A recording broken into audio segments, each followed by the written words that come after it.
Vous écoutez le Petit Pas Podcast, Une création de l'AQCPE. animé par l'équipe Saine Alimentation. Bonne écoute! Salut Véronique! Salut Philippe! Véronique, aujourd'hui, on va parler des mets traditionnels Mhm. parce que on est dans la période des menus d'automne-hiver et souvent, ça va être là qu'on va en voir le plus souvent sur les menus. Il y a des avantages à avoir des mets traditionnels, mais il faut les doser aussi. Pourquoi? Parce que le CPE a un rôle éducatif à jouer, donc de faire découvrir des nouveaux aliments, des nouvelles saveurs. Donc, il ne faut pas que avoir des mets traditionnels sur le menu. Oui, exact. Quand on regarde le menu, il ne faut pas penser qu'on est en 1973. Exact. Il faut avoir On évolué va un y petit peu. revenir tantôt à Ouais. 1973. Ceci étant dit, il y a certaines recettes qui vieillissent bien. Il y a d'autres recettes qui vieillissent mal avec avec les nouvelles recommandations nutritionnelles, comme bien des ingrédients aussi, là. La nutrition est une science en mouvement. Ouais. Euh, Par expérience aussi, ce qu'on entend, c'est qu'il y a des opinions divergentes dans le réseau à l'égard des mets traditionnels. Fait que ça nous a amené à se pencher sur la question. Oui, Donc, notre question, c'est quand on voit une recette traditionnelle sur un menu, est-ce qu'on la garde? Est-ce qu'on la change? exactement. On va essayer de démêler tout ça. Donc, on va commencer avec une petite explication. C'est quoi justement un mets traditionnel? Oui, donc je vais vous donner plein d'exemples qu'on voit régulièrement sur les menus de CPE. Donc, le fameux pâté chinois. Il y a pas beaucoup de CPE qui ne l'ont pas, cette recette-là, même au menu, là. Elle est Oui, en vraiment là effet. souvent. Lasagne, spaghettis, divan au poulet, des ragoûts de toutes sortes, macaroni au fromage, le fameux jambon, Oui. pâté au poulet, même Mhm. pâté au saumon, on le voit souvent. Donc, tous ces genres de plats-là là, qui reviennent sur les menus. Ouais, qui sont là depuis souvent plusieurs années, là, Oui, puis qu'on mangeait quand on était jeune, puis qui n'ont pas vraiment changé d'ingrédients pour la plupart. Il y a des avantages, je ne sais pas, il y a quand même, il y a des avantages à avoir des recettes traditionnelles sur son menu. il y en a, on fait pas juste les éliminer, là, on en veut des recettes traditionnelles. D'abord et avant tout, c'est réconfortant. Tu sais, on les connaît ces recettes-là, ça apporte vraiment, beaucoup de réconfort. Puis, il y en a qui font partie ces recettes-là, ils font partie de la culture du CPE. Tu sais, quand on dit chaque CPE est unique, puis qu'on veut conserver notre culture de CPE, ben, c'est important de garder certaines recettes, là, des fois qui sont là depuis 10, 15, 20 ans, comme tu dis, tout en essayant des fois de les faire évoluer ou pas, ça dépend de comment on l'apprête, cette Ouais. recette-là.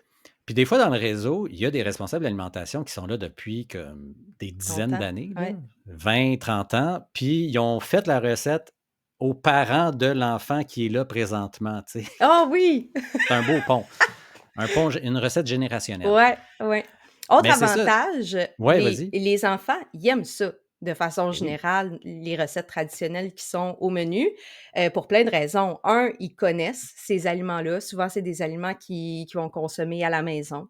Pâté chinois, lasagne, spaghetti, toujours gagnant parce que c'est pas nouveau, hein. La nouveauté, des fois, ça peut faire, plus peur, aux enfants.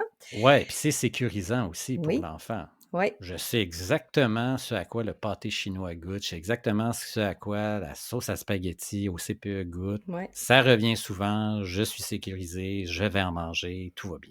Oui, puis les mets traditionnels, de façon générale, ils ont quelque chose en commun, c'est que c'est facile à manger.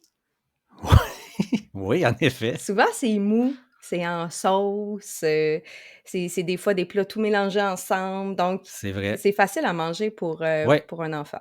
on travaille pas trop les mâchoires Non, c'est là, ça. quand on mange ces plats-là. Ils sont pas trop fatigués à la fin du repas. Exact. Sinon, côté saveur aussi, c'est des plats qui, de façon générale, ont des saveurs, plus douces ou sont sucrés, salés. Ou il y a très peu d'épices aussi ou des épices très connues, tu sais, de base. Ouais, et là-dessus, on a fait une petite recherche, parce que j'ai hérité il y a plusieurs années de la nouvelle encyclopédie de la cuisine de Jeanne Benoît, édition de 1973. Puis on s'est posé la question quand on préparait l'épisode de: «Mais comment Jeanne Benoît faisait son pâté chinois et comment faisait-elle son divan au poulet?» En fait, le poulet divan, c'est comme ça. Fait que je vais faire une petite lecture des ingrédients du pâté chinois de Jeanne Benoît. Donc, elle dit 1 à 2 tasses de reste de bœuf cuit, haché ou 1 livre de bœuf haché. Donc, ça aussi, c'était une petite surprise. Elle utilisait des restes de viande cuits déjà. Mmh. 3 cuillères à soupe de gras de viande. Ouais, ça, c'était le temps où on utilisait du gras de viande. 2 gros oignons émincés, 1 demi-cuillère à thé de sarriette. Bon, la sarriette, pour ceux qui ne savent pas c'est quoi, c'est comme de l'origan. Comme de l'origan, là. Tu sais, tu peux pas décrire ça autre chose que comme ça goûte l'origan. Peut-être un petit peu plus spiké, mais en tout cas, sel, poivre au goût, 1 boîte de blé d'Inde en crème, puis 4 tasses de pommes de terre cuites en purée. Pas plus compliqué que ça, puis de façon C'est tout. générale, ça ressemble à ça, là, les recettes qu'on voit en CPE. Outre la sarriette peut-être, là, puis Ouais, le le gras de gras de viande que tu viande, utilises là, pour mais faire ça revenir ressemble. ta viande déjà grasse.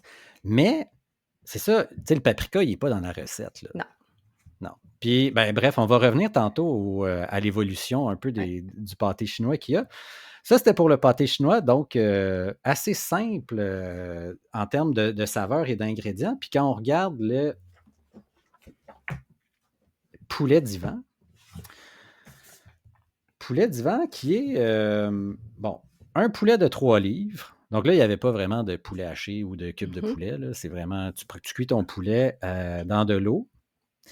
Et à ça, on ajoute une boîte de brocolis congelés. Donc, les légumes congelés étaient en boîte à ce moment-là. Ouais. Ensuite, tu faisais ton roux avec 2 cuillères à soupe de beurre, 3 cuillères à soupe de farine, une demi-tasse de bouillon de poulet, une demi-tasse de crème et 2 cuillères à soupe de sherry. Mmh. Tu sais, du bon sherry. Et du fromage râpé, entre parenthèses, parmesan si possible. Et c'était ça la recette du poulet d'Ivan. Donc, encore une fois, peu d'épices, peu de saveurs. Ben, en Exactement. fait, pas peu de saveurs. Il y a des saveurs, mais comme on le disait tantôt, elles sont douces. Oui, plus douce et Donc, connue. accessible. Oui, Ouais. exact. Accessible pour un petit palais d'enfant qui n'a pas vraiment goûté à d'autres choses dans Ouais. sa vie. Ouais, un autre avantage, d'avoir des mets traditionnels sur le menu, c'est on en avait parlé à l'autre capsule, à l'autre, épisode. Épisode, Véronique, on dit un Je suis épisode. dans mes formations, là, je Oui, c'est pense tout ça. le temps de Lâche ça, capsules. là. C'est la création de souvenirs alimentaires. Donc les Ouais. mets traditionnels vont être favorables à la création de souvenirs alimentaires, autant pour les enfants parce qu'ils connaissent ça, que pour les éducatrices, parce que les éducatrices aussi mangeaient ces plats-là enfants. Donc souvent autour de Ouais, la fort table, probablement. fort probablement, Mhm. dans plusieurs cas, et souvent ça va amener un peu automatiquement le plaisir autour de la table. C'est des mecs que tout le monde aime, les éducatrices vont être des modèles positifs et donc ça va Mhm. créer des souvenirs alimentaires positifs autour de ces plats-là. Ouais, ça implique par contre que t'aimes ces recettes-là. Oui.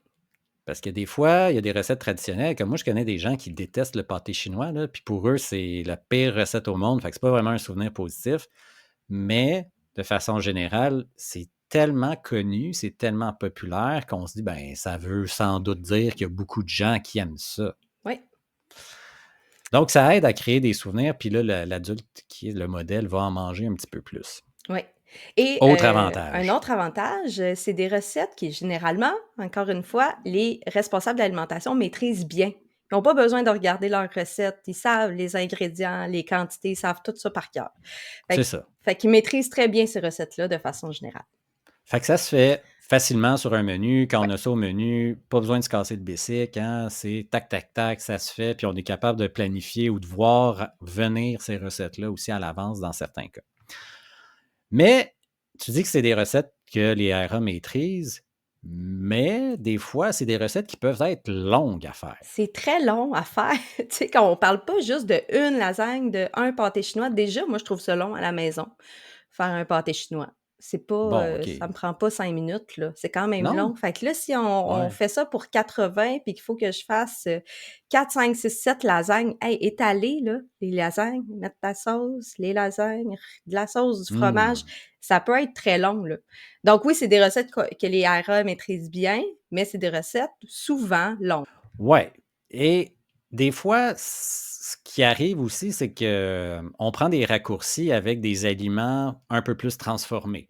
Je Mmh. pense un bon exemple, c'est les soupes crème. On ne va pas nommer la compagnie, les soupes crème qui existent à saveur de champignons et poulet, qu'on va utiliser dans toutes les recettes où on a besoin d'avoir de la béchamel, parce Ouais. qu'une béchamel, à la base, c'est une sauce blanche classique qui est une des 3 grandes sauces dans la cuisine gastronomique française. Ce qui fait qu'elle est super utilisée. Puis là, ben, on va l'avoir soit en conserve, on peut l'avoir en sachet aussi si on veut se simplifier la vie. Et ça fait en sorte que ben, on vient à diminuer un petit peu la qualité nutritionnelle de la recette de base là, qui nécessitait. Ben là, si on se fie sur Jeanne Benoît, c'est de la crème. Oui. Oui. Une béchamel à la crème, il n'y a rien de trop beau. Mais tu sais, je pense que ça a évolué rapidement au lait. Là. Ouais. Mais c'est ça, donc notre valeur nutritive diminue. Alors, des fois, il faut se poser la question, est-ce que ça vaut toujours la peine de la faire de cette façon-là? Puis là, des fois, les béchamels, ça se cuit au four aussi, puis ça évite de brûler. Fait que des fois, il y a des trucs à utiliser, puis là, de se dire, ben, finalement, au lieu de la faire brûler sur mon rond, je vais la cuire dans mon four, puis elle va avoir une super belle consistance. Fait que ça, c'est un petit truc culinaire. Mais des fois, ces recettes-là ne sont pas adaptées non plus à l'équipement qu'on a en cuisine, parce qu'on n'a pas toutes des cuisines institutionnelles non plus. Des fois, les responsables de l'alimentation, ils ont une petite cuisinière domestique, là. Fait que Mhm. rentrer, de 10-12 pâtés au poulet, là, par exemple, ça demande, aussi de faire de la rotation. Donc, des fois, c'est plus ou moins adapté effectivement à l'équipement qu'on peut avoir. Écraser des pommes de Oui, terre dans des grosses marmites avec les épaules toutes croches. On peut développer des blessures un peu à cause de ça. Donc, il faut faire attention, justement. Donc, toujours se poser la question, est-ce que la recette est appropriée en fonction de l'équipement qu'on a en cuisine?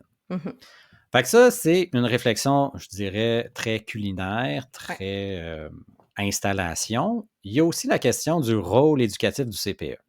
Ouais, qui est justement de faire découvrir des nouvelles, saveurs, nouveaux aliments, nouveaux plats que les tout petits, des fois, ils mangent pas à la maison.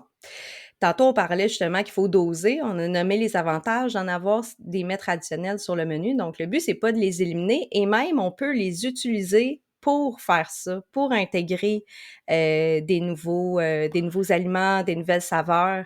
Ça va être, des fois, ça va faciliter l'acceptabilité de l'enfant, vu que c'est un plat qu'il connaît. Et puis là, j'intègre un nouvel aliment à l'intérieur. Donc, par exemple, tout ce qui est viande hachée, par exemple, le pâté chinois, si on Mm. met moitié lentilles à l'intérieur, donc ça fait découvrir un petit peu les légumineuses de façon un petit peu moins confrontante pour l'enfant. Les patates Ouais, pilées, on puis, peut intégrer des patates douces, on peut faire oui, plein de choses, tu sais. ça c'est. Ouais, on peut très bien jouer avec le pâté chinois puis l'appeler différemment si on voit qu'on a. Parce que des fois, c'est ça aussi, il faut gérer les attentes de notre clientèle qui sont à la fois les enfants et dans certains cas aussi les éducatrices. Donc, si on appelle ça un pâté chinois, puis là, ça arrive dans l'assiette, puis le pâté chinois, ben, il est orange, il est aux lentilles, puis il n'y a pas du maïs, il y a un autre légume, ben Ouais. là, oh, attends, C'est plus c'est pas vraiment un le. pâté chinois, c'est ça. Je sais pas mon pâté chinois que j'aimais. Donc, on peut l'appeler le pâté spécial de Véronique ou Mais de de n'importe façon qui. générale, tu sais, ce que les responsables de l'alimentation nous disent, c'est que ça s'intègre généralement très bien si, comme tu viens de dire, on dénature pas la recette totalement, là. Donc les sauces à spag, là, maintenant, il y a beaucoup de responsables de l'alimentation qui les font avec lentilles, du tofu égrené, toutes sortes de protéines végétales. Donc, de façon générale, ça passe bien, d'intégrer des nouveaux aliments avec les mets traditionnels. Ou encore, on garde le mets traditionnel tel quel, puis on met un nouvel aliment en accompagnement. Donc, un nouveau légume que les tout petits connaissent pas vraiment, ça peut aider parce que notre but aussi, c'est que les enfants mangent. Donc, à Oui. la base, on veut aussi qu'ils mangent et on a un rôle de faire découvrir des nouveaux aliments aux enfants. Donc, on peut utiliser ces plats-là, comme ça, on sait qu'ils vont manger ça. Puis, ça va se faire dans un contexte positif de découvrir un nouvel aliment à côté. Yes. Puis, quand on regarde aussi les anciennes recettes, tu sais, on peut avoir un regard peut-être axé sur l'alimentation un petit peu plus durable, un peu plus responsable. C'est souvent des mets à base de viande. Oui, Parce qu'à l'époque, on mangeait de la viande. oui. Puis peut-être qu'on en mangeait moins, mais on en mangeait. Euh, Ces plats-là, c'est souvent facile de. Ben, souvent facile. C'est des bonnes recettes à intégrer, comme tu disais, des protéines végétales de façon progressive. Oui, on n'est pas obligé de dans faire demain matin un pâté chinois juste aux lentilles. On peut ouais. couper un petit peu, notre viande, intégrer une conserve, puis on augmente, là. Puis on n'est pas obligé de toutes utiliser nos recettes traditionnelles. Faut pas toutes les couper avec des lentilles, là. Tu sais, c'est correct, à la limite, d'avoir un pâté chinois, puis on se dit: «Hey, regarde, cette semaine-là, c'est un pâté chinois, puis il est 100 viande». Parce Ouais, qu'on a 2-3 tu sais, 2-3 recettes full protéines végétales dans dans la notre semaine, semaine, ouais. puis on juge qu'aujourd'hui, ben, ça va être vraiment un plat traditionnel, typique, puis c'est notre décision, c'est une réflexion de CPE, puis il y a aucun mal à ça, On là, parlait de respecter la culture du c'est CPE. Il y a ça. des recettes comme ça qui sont comme intouchables, là, des fois dans un Ouais, CPE, c'est correct, tu sais? On n'est c'est pas ça. obligé de les modifier nécessairement, là. Puis il y a des régions où des CPE, par leur clientèle, par leurs employés, ça va être plus facile d'avoir des recettes traditionnelles modifiées que dans d'autres, parce qu'on est très attaché à ça. Fait que comme tu dis, c'est une réflexion à avoir. Tu sais, Ouais.